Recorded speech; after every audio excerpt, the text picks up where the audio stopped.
బాధిత మహిళ నక్షత్ర వాళ్ళ అమ్మగారు. మేడం చెప్పండి, ఇద్దరి మధ్య ఏం జరిగిందో ఎప్పుడు పెళ్ళైంది? 2014లో పెళ్లి అయిందండి. ఫిబ్రవరి 14 పెళ్లి అయింది. అయితే వీడు దొంగ నాటకాలు ఆడుకొని పాపలు పరిచయం పెంచుకొని పాప ఇష్టపడిందని లవ్ మ్యారేజ్ కానీ ప్రిపేర్ చేసి మెంటల్ గానా అక్కడ సుజాత నగర్ చిన్న ముసలివాడు అండి. ఆ నాన్నగారు ఉంటుంది చిన్న ముసలివాడ. ఆ చిన్న ముసలివాడు వెంకటేశ్వర స్వామి గుడి దగ్గర నుంచి శుభ్రం మాలేసుకోడు, పసుపు డ్రెస్సులు వచ్చి నా ఇంత బుద్ధిమంతులు లేడా నేను చేసేవాడు. అలా కొన్ని రోజులు పరిచయం మామూలుగా ఆంటీ నాకు మారటి తల్లి ఉంది, నేను నాకు తల్లి లేదు, చిన్నప్పుడే విడిపోయారు మా అమ్మ మా నాన్న అని మా దగ్గర నుంచి బాగా సింపతి బాగా క్రియేట్ చేశారండి. ఫోన్లే సింపతి క్రియేట్ చేసిన తర్వాత లాస్ట్కి పాప ఇష్టపడి నేను ఒక ఆడనే చేసుకుంటానని చెప్పి తెచ్చాడండి. Love marriage. వాళ్ళ నాన్నగారు వచ్చి మేము పాపకి మేము బంగారంగా చూసుకుంటామమ్మా, మాకేం తక్కువ అని చెప్పి అలా పెద్దలు మాట్లాడించి చాలా ఘనంగా పెళ్లి చేసేవండి. 20 లక్షల కట్నం, 20 లక్షల కారు, అపార్ట్మెంటు, తెలిసిన వాళ్ళ దగ్గర ఉద్యోగం అన్ని ఆడికి ఇప్పిస్తే నటించాడు. తర్వాత 1 సంవత్సరం తర్వాత హలో హలో హలో నక్షత్ర గారు అన్నా చెప్పండి ఒకసారి. శివరామకృష్ణ సార్, రోహిత్ వినిపిస్తుంది. నక్షత్ర గారు, ఎస్, మీ భర్త మీపై చేసిన ఆరోపణలు ఏంటి అంటే ఆడియో నాది కాదు అన్నారు. 1, 2 మీరు డబ్బుల కోసం కూడా డిమాండ్ చేస్తున్నారు అంటూ మీ వైపు ఆరోపణలు చేస్తున్నారు. 4 సంవత్సరాల నుంచి లేనిది ఇప్పుడు ఈ రోజు ఎందుకు వచ్చిందని అడుగుతున్నారు. ఈ రోజే నేను తెలుసుకున్నాను సార్. ఈ రోజే ఆ అమ్మాయితో పెళ్లి చేసుకొని ఆ అమ్మాయితో డైరెక్ట్గా లివింగ్ ఇక్కడ ఉంటున్నాడు, పెళ్లి చేసుకొని అందరితో వైఫ్ అని చెప్పుకుని తెలిసింది నాకు ఈ రోజే సార్. గత 4 రోజులుగా నేను సెర్చ్ చేసుకుంటే నాకు తెలిసింది ఆ విషయం ఈ రోజే. నేను గత 3 సంవత్సరాలుగా పోరాడుతున్నాను సార్. దిశలో కేసులు పెట్టుకొని కోర్టుల చుట్టూ తిరుగుతున్నాను సార్. నాకు ఎక్కడ న్యాయం జరగలేదు సార్. ఓకే, తను ఏం చెప్పాడు సార్? తన వాయిస్లో అబద్ధమా సార్? దొంగ దొరికిపోయినాడు ప్రతి ఒక్కరు చెప్పేది అదే సార్. వీడి కోసం ప్రత్యేకంగా నేను మిమిక్రీ ఆర్టిస్ట్ని ఏమైనా అరేంజ్ చేసుకొని వీడి వాయిస్ని ఏమైనా నేను చేయిస్తానా సార్? పోనీ అదేనే సార్. ఒకటి ఉంది సార్ లాలోని, వాయిస్ రికార్డ్ కూడా ప్రూఫ్తోనే సమానం. అది మనం వాయిస్ తందా కాదనడానికి ఫోరెన్సిక్ రిపోర్ట్ కూడా ఉంటుంది. చూపించండి. మీ మొబైల్ ఇంకా ఉన్నాయా వాయిస్లు? ఆయన మీకు అన్యాయం చేశాడు, బెదిరించాడు, చాలా ఉన్నాయి. ఇంకా ఉన్నాయి. ఒక్క వాయిస్ వినిపిస్తారా మీ మొబైల్ ఓపెన్ చేసి? ఒక వాయిస్ వినిపిస్తారా మీ మొబైల్ ఓపెన్ చేసి? సార్ సొంత అక్క వినిపిస్తుంది సార్. ఏంటి సొంత అక్క? సొంత అక్కతోని సొంత అక్కని పడుకోవడానికి రమ్మని అడిగి ఉన్నాడు సార్. ఆ రికార్డ్ నా దగ్గర ఉంది సార్. నక్షత్ర గారు, మీరు చెప్తుంది నిజమా? సొంత అక్కని పడుకోమని అడిగాడు. నిజమా? మరి ఆయన వినిపించమని. నక్షత్ర గారు, సార్ రాగానే మేము సార్ ఒకసారి మీ దగ్గర ఉన్న ఆడియో రాగానే ఫస్ట్ మేము మీ దగ్గర ఉన్న ఆడియో వినిపించండి సార్. వినిపిస్తాను. ఎవరు సొంత అక్క? ఎవరు? నేను వెళ్ళగానే ఫస్ట్ ఆ రూమ్ లోని ఒక అబ్బాయి ఉన్నాడు సార్, ఆఫీస్ బాయ్ అంట. వాడిని వెళ్ళి డోర్ కొట్టమంటే డోర్ కొట్టాడు సార్. డోర్ కొట్టగానే లాన్ కి వెళ్ళగానే ఆ పిల్ల పడుకుంది, డోర్ తీయడానికి ఇద్దరు పడుకున్నారు సార్ రూమ్ లో. మీడియా మొత్తం రికార్డ్ చేసింది సార్. నక్షత్ర గారు, మై వైఫ్ అని చెప్తున్నాడు సార్ అందరితోని.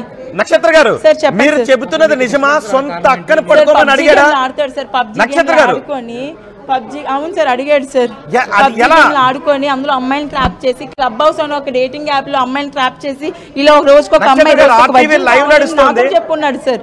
నక్షత్ర గారు, ఆర్టీవీ లైవ్ నడుస్తుంది. తన బిహేవియర్ బాలేక ఎక్కడ సస్పెండ్ చేస్తే నక్షత్ర గారు, ఆర్టీవీ లైవ్ నడుస్తుంది. ఒక్కసారి ఇటువైపు చూడండి. నక్షత్ర గారు, నక్షత్ర గారు ఎవరామే? సార్ నక్షత్ర గారు, సొంత అక్క అమ్మాయి ఒక పొలిటీషియన్ కూతురు అంటే సార్. నక్షత్ర గారు, సొంత అక్కని రమ్మన్నారు సార్. వాయిస్ వినిపించమంటారు. వినిపించండి ఒకసారి సార్. ఒకసారి వాయిస్ పెట్టండి, వినండి సార్, వినండి.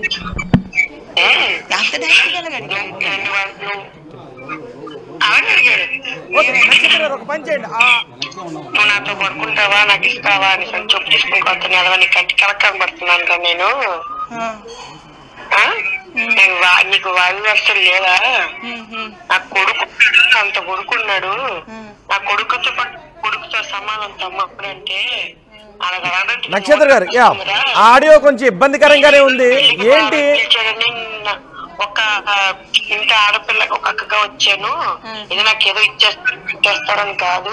అంతే కదా. ఈ విషయం నీకు చెప్పారంటే నీకు ముందు పడతాయి. నీ ఎవరైతే అమ్మాయి వస్తే అమ్మాయి తెలిస్తే నువ్వు ఇలా ఇదేదైపోతా అంటే ఆ వద్దుకి పిల్లగా అడిగారని ఎవరితో అనుకుని పిల్లల మీద ఒట్టు అనుకున్నాను. నా పిల్లలకి నేను చేసిన తప్పు అయితే నా పిల్లలకి ఏం అవ్వకూడదు. నా పిల్లలకి ఒట్టి తీసి గట్టి మీద పెట్టేశాడు. అందుకే నీకు చెప్పాను.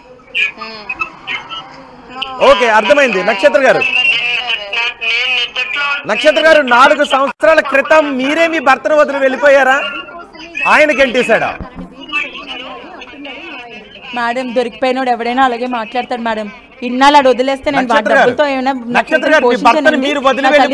నేను ఎప్పుడు సూసైడ్ చేసుకుని చచ్చిపోవాలి మేడం. చేసుకుని చచ్చిపోవాలి. నా తల్లిదండ్రులు నన్ను పోషించకపోతే వాళ్ళు కూడా నువ్వు లవ్ మ్యారేజ్ చేసుకున్నావు కదా అని వదిలేసి ఉంటే నా పరిస్థితి, నా పాప పరిస్థితి చెప్పండి మేడం. వాడు ఇచ్చే డబ్బుల కోసం అంటే వాడితే ఏం ఇవ్వనండి మేడం. నన్ను కోట్లు అడుగుతారు కదా, కంపెన్సేషన్ అడుగుతారు కదా, డీవీసీలో అడిగారు కంపెన్సేషన్ ఎంత కావాలో చెప్పండి అమ్మా అని. మీరు డబ్బులు డిమాండ్ చేశారా మేడం? కంపెన్సేషన్ అడిగినంత మాత్రం ఇచ్చేసాడా మేడం? ఇప్పుడు నేను డబ్బుల కోసం అడిగాను. ఆపేయమంటే సినిమా ఎలా తీసాడు మేడం? నాతో కలిసినప్పుడే బ్యాక్ డోర్ అయ్యింది. నేను ఆ సెట్స్కి వెళ్ళిన పిక్చర్స్ కూడా ఉన్నాయి, మీకు కావాలంటే చూపిస్తాను. బ్యాక్ డోర్ మూవీలోని తన సెట్స్కి నేను వెళ్ళాను. నేను వద్దంటే సినిమా ఎలా తీస్తాడు? 3 years అవుతుంది సార్. ఏం సినిమా అండి అది? ఏం సినిమా? బ్యాక్ డోర్ అండి. బ్యాక్ డోర్ పూర్ణతో తీసాడు. బ్యాక్ డోర్ మళ్ళీ చెప్పాడు పూర్ణ కూడా నన్ను రమ్మనింది, పూర్ణ కూడా నాతో డేట్ చేయమనింది అని అడిగాడు. అది నాతోనే చెప్పాను. నేను ఆ డైరెక్టర్ కూడా కాల్ చేసి ఆ విషయం చెప్పాను. మరి మీరు అడిగారా పూర్ణని? నిజమేనా? మీరు అడిగారా పూర్ణని? ఆయన అలాగే మాట్లాడతాడని చెప్పాడు ఆయన. లేదు సార్, అడగలేదు. పూర్ణ వరకు ఆ విషయం వెళ్ళిందో లేదో కూడా నాకు తెలియదు. పూర్ణ నన్ను రమ్మని చెప్పిందని చెప్పి నాతో నాకు డైరెక్ట్ చెప్పాడు. సినిమాకు సంబంధించిన ఆఫీస్ అంటున్నాడు. Okay okay okay okay madam, ఇది ఆఫీస్ అయితే మరి అపార్ట్మెంట్ అందరికి వైఫ్ అని ఎందుకు చెప్తున్నాడు? వాళ్ళందరూ సాక్ష్యం చెప్తున్నారు కదా, వైఫ్ అని చెప్పాడు. గృహప్రవేశం ఇద్దరు కలిసి పూజలు చేశారని చెప్పాడా? అది ఎలా చేశారు మరి? చెప్పాడా? వైఫ్ తో నిజమా నక్షత్ర గారు? నక్షత్ర గారు నిజమా? మీరు చెప్పింది నిజమా? వైఫ్ అని అందరికీ పరిచయం చేశాడు అమ్మాయిని? అమ్మాయి పేరు వంశీ ధర్మజ్ఞ. నక్షత్ర గారు, నక్షత్ర గారు అమ్మాయిని వైఫ్ అని పరిచయం చేశాడా? రాజమండ్రి ధవళేశ్వరం. నక్షత్ర గారు అమ్మాయిని వైఫ్ అని పరిచయం చేశాడా? నిజమాది? నక్షత్ర గారు ధర్మజ్ఞ అమ్మాయి పేరు. సార్ ఇక్కడ సార్ చెప్పండి సార్. అమ్మాయిని వైఫ్ అని పరిచయం చేశాడా అపార్ట్మెంట్ లో? నిజమేనా? వైఫ్ అనే పరిచయం చేశాడు. మీడియా వచ్చినప్పుడు వాళ్ళిద్దరు రెడ్ హ్యాండెడ్ గా దొరికిపోయినప్పుడు షీఈ్ మై వైఫ్ అని మొత్తం మీడియాకి విజువల్స్ ఇచ్చారు సార్ అబ్బాయి. అవి మీడియాలో ఉన్నాయి కదా మేడం. షీఈ్ మై వైఫ్ అని పరిచయం చేశాడు అందరికి. అపార్ట్మెంట్ వాసులు కూడా వాళ్ళిద్దరు ఎక్కడ అకామిడేషన్ ఏంటి సార్? ఆఫీస్ రూమ్ కి సంబంధించిన ఏమైనా ఉన్నాయక్క చెప్పండి. అవును, కుర్చీ బెడ్ వేసింది, అది కూడా సంబంధించి. ఇప్పుడు ఒక మీడియా ఆఫీస్ అనుకోండి, 4 కెమెరాలు 4 మైకులు ఒక జర్నలిస్ట్ ఉంటారు. మరి అది ఏ ఆఫీస్ అని ఉన్నదండి? ప్రాసిక్యూషన్ ఆఫీస్ అది. అది కూడా అడిగాం మీ భర్తని, అది కూడా అడిగాం. చాలా మంది గెస్ట్లు వస్తారు, పడుకోవడానికి బెడ్ చేస్తాం, సరిపోకపోతే వేరే హోటల్లో కూడా బెడ్ తీసుకుంటాం అని చెప్తున్నారు. మరి వైఫ్ అని ఎలా చెప్తారు సార్? వైఫ్ అని ఎలా చెప్పారు? అపార్ట్మెంట్ మొత్తానికి వైఫ్ అని ఎలా చెప్పారు? ఒకసారి అపార్ట్మెంట్ వాసులతో మాట్లాడిపిస్తారా? మా కెమెరా మిమ్మల్ని ఫాలో అవుతుంది, ఒకసారి అడుగుతారా చెప్పారా లేదని? ఒకసారి వెళ్ళండి అపార్ట్మెంట్ కెమెరా ఫాలో అవుతుంది. శివరామకృష్ణ కెమెరా ఫాలో చేయండి. శివరామకృష్ణ కెమెరా ఫాలో చేయండి. అపార్ట్మెంట్ వాసులతో అడుగుతారా? మేడం అపార్ట్మెంట్ వాచ్మెన్ ఒకసారి అడగండి. ఒకసారి మీరు అపార్ట్మెంట్ వాచ్మెన్ ఏరి అపార్ట్మెంట్ వాచ్మెన్ మీరేనా? అపార్ట్మెంట్ వాచ్మెన్ అమ్మా మేడం మీరే అడగండి. అసలు వాచ్మెన్ అసలు అడగండి. తేజ అని అడిగాను కదమ్మా. తేజ ఇక్కడ ఉంటున్నాడంటే ఇక్కడ ఉంటున్నారని చెప్పారు కదా, ఎన్నాళ్ళ నుంచి ఉంటున్నారమ్మా? 3 months. ఏమని చెప్పాడమ్మా అమ్మాయి గురించి? వైఫ్ అని అన్నారు. వైఫ్ అని చెప్పారా? ఇద్దరు గృహప్రవేశం పూజలు చేశారు అంటే అకామిడేషన్ ఇచ్చిన వాళ్ళతో వైఫ్ అని చెప్పుకొని పూజలు చేస్తారా సార్? చెప్పండి సార్. ఇది వాచ్మెన్ కన్నా ఇక్కడ అంతకన్నా బలమైన సాక్ష్యం ఇంకేముంటుంది సార్? అవును, బలమైన సాక్ష్యం ఇంకేముంటుంది సార్? మీరు చేస్తున్న వాడికి సాక్ష్యం ఏంటని కూడా అడిగాడు మమ్మల్ని ఆయన. మీరు స్టేట్మెంట్ ఎలా ఇస్తారు? సాక్ష్యం ఏముంది? ఆమె ఏదో ఆరోపణ చేసింది డబ్బుల కోసం, మీ దగ్గర ఉన్న సాక్ష్యం ఏంటి అని అడిగాడు ఆయన. 3 floors ఉన్నాయి కదా, వాళ్ళని కూడా అంటే ఆమె ఇంటి ఎదుర్కొంటుంటారు కదా, ఆమెను కూడా అడగలుగుతారు సార్. ఇంకా మిగతా 3 floorలో ఉన్న ఫ్యామిలీస్ కూడా అడగమంటున్నారు సార్. అందరికీ తెలుసు సార్, వైఫ్ అనే పరిచయం చేశాడు ఇక్కడ. ఇవ్వరు. అగో ఓనర్ కూడా ఇలాంటి పనులు చేస్తారంటే రెంట్ కూడా ఇవ్వరని చెప్తున్నారు సార్. మరి ఎలా ఇచ్చారు అసలు? మీకు అడిగారా? చూసారు అసలు ఏం జరిగింది? అదే సార్, ఓనర్ ఇప్పుడు ఊర్లో లేనంటున్నారు సార్. వస్తారు, మీరు మాట్లాడండి సార్. అమ్మ రెగ్యులర్ గా వస్తారమ్మా వాళ్ళిద్దరు వాళ్ళు? అమ్మా అదే అడిగారండి వానర్ గారు. హలో చెప్పండి అమ్మా. వానర్ గారు అడిగారండి, వీళ్ళు బాగుంటున్నారా లేకపోతే ఏమైనా గొడవలు ఏదైనా అబ్జెక్షన్ ఏమైనా ఉన్నదా అంటే వాచ్మెన్ గారు మాకు అడిగితే మేము బాగానే ఉంటున్నారండి, వాళ్ళ వల్ల ఏమీ లేదు ప్రాబ్లం అనుకున్నా అంటే అలా ఆవిడ మిస్సెస్ అనుకున్నామండి, వేరేగా అనుకోవట్లేదు మేము. సో మీరు ఆయన కూడా భార్యనే చెప్పాడా? చెప్పారండి, అందరికీ అలాగనే చెప్పారు ఆయన. ఓకే, అంటే ఇక్కడే ఉంటుందా ఆమె? రెగ్యులర్ గా వెళ్ళొస్తూ ఉంటుందా? అంటే ఆయనే తీసుకెళ్తారండి, తీసుకొస్తారు రెగ్యులర్ గానే. అమ్మ ఏదైనా మూవీ యాక్టివిటీ ఏమైనా జరుగుతుందా లేకపోతే వీళ్ళిద్దరూ కలిసే ఉంటారా అక్కడ? నిజంగా మూవీ యాక్టివిటీ ఏమైనా జరుగుతుందా? ఇంకా అమ్మాయిలు ఎవరైనా వస్తూ ఉంటారు అక్కడికి? మూవీ యాక్టివిటీ ఏమీ లేదు మేడం, ఏం లేదు సార్ అక్కడ, అలాంటివి ఏమీ లేవు. అంటే వాళ్ళిద్దరే మామూలుగా వస్తారు, ఇంకెవ్వరు కూడా ఇన్వాల్వ్ అవ్వట్లేదు సార్ అపార్ట్మెంట్లోకి. వాళ్ళిద్దరూ లోపల ఒక బాయ్ ఉంటాడు అంతే. ఓకే, అసలు ఆఫీస్ కార్యాలయమే కాదు అది?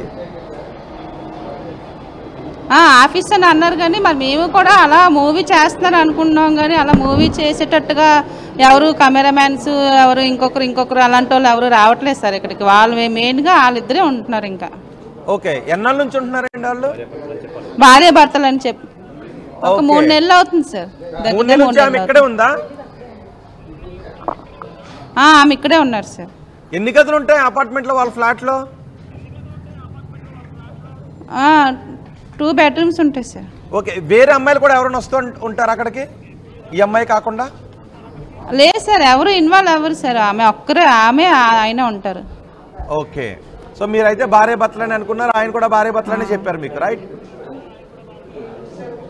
అవును సార్, వాళ్ళు ఇంటి ఎదురుకుంటే ఇంకొకరు ఉన్నారు సార్, వాళ్ళు కూడా అలా అనుకున్నారు కానీ వాళ్ళకి ఏదో కొంచెం డౌట్ వచ్చిందంట. ఏమీ గొడవలేంది ఏం చేయలేంది వాళ్ళని ఎందుకు ఏమో మరి వీళ్ళు ఎలా ఉన్నారో మరి మనకు తెలియదు సార్. మాకు మేము వాచ్మెన్ కదా సార్, ఇంటి కింద ఉంటాం.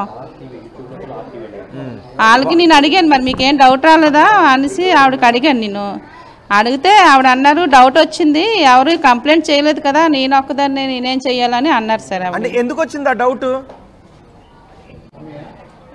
అంటే వీళ్ళు బయట కూడా కొంచెం అసభ్యంగా ఉండడం వల్ల ఏమో మరి నాకు తెలియదు సార్. ఓకే, అమ్మాయికి పేరెంట్స్ అంటూ ఎవరైనా వచ్చేవారు అక్కడికి? అమ్మాయి తరపు బంధువులని కానీ ఎవరైనా వచ్చేవారా? లేదు సార్, అంటే వీళ్ళు దిగేటప్పుడు మాత్రం వాళ్ళ పేరెంట్స్ ఎవరో తెలీదు, ఒక 5-6 వచ్చారు. ఎన్నాళ్ళైందండి? వాళ్ళ ఫోన్లో చూస్తే వాళ్ళ ఫొటోస్ అవి ఉంటాయి కదా సార్, ఒక 3 months అవుతుంది సార్. 3 months క్రితమే వచ్చారు వాళ్ళిద్దరు? ఓకే 3 months అవుతుంది. ఓకే, ఒకసారి నక్షత్రకి ఏంటమ్మా ఫోన్. రోహిత్ చెప్పండి. రోహిత్, శివరామకృష్ణ ఒకసారి నక్షత్రకి ఇవ్వండి ఫోన్.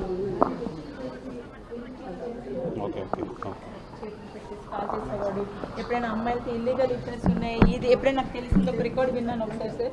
అది తెలిసినప్పుడు అడిగితే ఫస్ట్ ఫ్లోర్ నుంచి ఇలా తోసేసారు సార్. ఆ ఫోటో ఇటు కూడా చూపించమనండి. ఆ ఫోటో ఏంటి ఇటువైపు కూడా చూపించమనండి. అయితే లేట్గా ఎందుకు వచ్చామని అడిగాను సార్. అడిగిన రోజు పెనం పెట్టి కాల్ చేశాడు సార్. పెనం పెట్టి ఈ ఫోటోలు ఇదంతా మీ మ్యారేజ్ ఆల్బమా? ఇదంతా మా మ్యారేజ్ ఆల్బమ్ సార్. అంటే ఆల్బమ్ చూపిస్తున్నారు చూద్దాం. కానీ ఇతర ఆల్బమ్లు కానీ చూస్తున్నాం కదా, వీటిలో ఇంత అన్యోన్యత ఉన్నటువంటి అంటే మోసం చేయాలి. తనకి కామం బాగా అంటే సెక్షువల్ పిచ్చోడు సార్, చాలా అంటే చాలా ఉమనైజర్ సార్. ఇంత అంతా ఉమనైజర్ కాదు తను. ఎలా అంటే ఇంకా రోజుకు ఒక వర్జిన్ కావాలని నాతో చెప్పేవాడు సార్. నాకు ఈ అమ్మాయితో పరిచయం ఉంది, నేను ఆ అమ్మాయితో అక్కడ పడుకున్నాను ఇక్కడ పడుకున్నాను, నాకు అంటే ఇంకా రోజుకు ఒక వర్జిన్ కావాలి అమ్మాయి. అప్పుడు ఏం తెలియదు సార్. నా పాపకి మొన్న సీరియస్ అని మెడికవర్లో ఫోన్ చేసిన రోజు కూడా రాలేదు సార్. ఐసీయూలో పాప త్వరగా అన్న రాలేదు సార్. అవన్నీ పక్కన పెడితే కొన్నాళ్ళుగా నేను ఎక్కడున్నాడు ఏంటి ఎందుకు ఆఫీస్లో సస్పెండ్ అయ్యాడని నాకు తెలిసింది సార్. ఆఫీస్లో సస్పెండ్ అవ్వడం ఏంటి, ఆఫీస్కి వెళ్ళట్లేదని తెలిసింది సార్. ఆఫీస్కి ఎందుకు వెళ్ళట్లేదని నేను కనుక్కున్న రోజు ఈ అమ్మాయిని పెళ్లి చేసుకొని ఈ 40,000 రెంట్ అపార్ట్మెంట్లో ఎలా ఉంటున్నాడు నాకు అర్థం అవ్వట్లేదు సార్. ఆఫీస్కి వెళ్ళక ఏమీ చేయక ఉదయం అంతా పడుకుని ఉంటాడంట సార్. మాకు వాచ్మెన్ వాళ్ళు ఇచ్చిన సమాచారం ప్రకారం వాళ్ళు ఉదయాన్నంతే పడుకుని ఉంటారు, తెల్లారు లెగిసి ఉంటారు, రాత్రి లెగిసి తెల్లారు లెగిసి ఉంటారు, మళ్ళీ ఉదయాన్నే పడుకుంటారు, మళ్ళీ ఈవినింగ్ 7కి 8కి బయటకు వెళ్తారు. ఇదే నాకు తెలుసు సార్.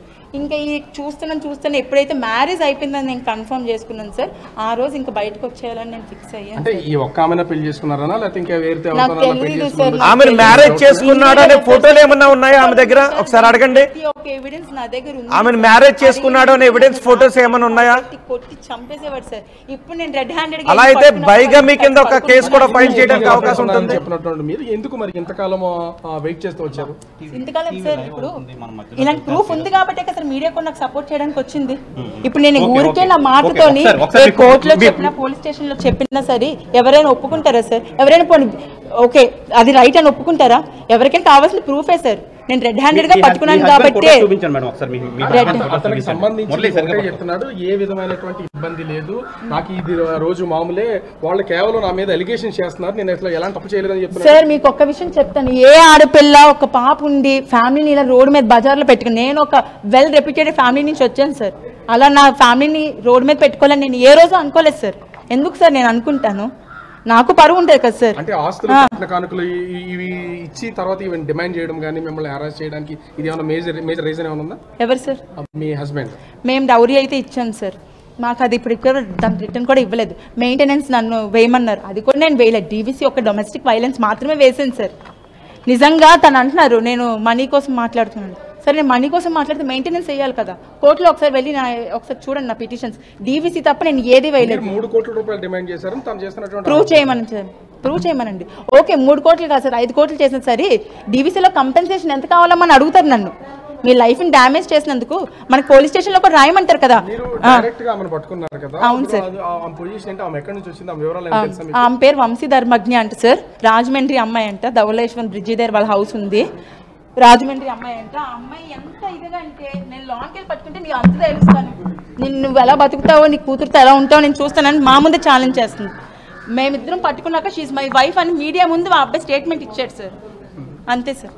అంటే మీతో ఇప్పుడు 2017లో మీకు మ్యారేజ్ అయింది, 2015లో మ్యారేజ్ అయింది, అప్పటి నుంచి కలిసి ఉన్నా కూడా వేరే వ్యక్తిని వైఫ్ అని ఎట్లా పరిచయం చేస్తున్నారు? ఇక్కడ ఉన్న అది ఆ మనిషిని అడగాలి సార్, నాకు తెలియదు సార్. నేను ఇక్కడికి వచ్చి ఎప్పుడైతే నేను కనుక్కోవడం మొదలు పెట్టానో అప్పుడు ఈ అబ్బాయి ఒకడే ఉంటున్నాడు అనుకున్నాను సార్. ఎప్పుడైతే ఆ అమ్మాయిని వైఫ్ అని ఆ అమ్మాయిని పెళ్లి చేసుకున్నాడు అని ఎప్పుడైతే తెలిసిందో ఇంకా నేను భరించాలనుకోలేదు సార్. ఎందుకంటే సొంత అక్కడే పడుకోవడానికి రమ్మన్నాడు సార్, వాడికి బావి వరుసలు లేవు అసలు. ఈ ఒక్క ఇల్లేనా లేకపోతే ఇలాంటి ప్లేసెస్ ఏమైనా ఉన్నాయని ఏమైనా ఐడెంటిఫై చేశారా మీరు? లేదు సార్, నేను ఇది ఒకటే నాకు తెలిసింది, ఇంతకు ముందు కూడా నాకు తెలియదు ఎక్కడ ఉన్నాడు.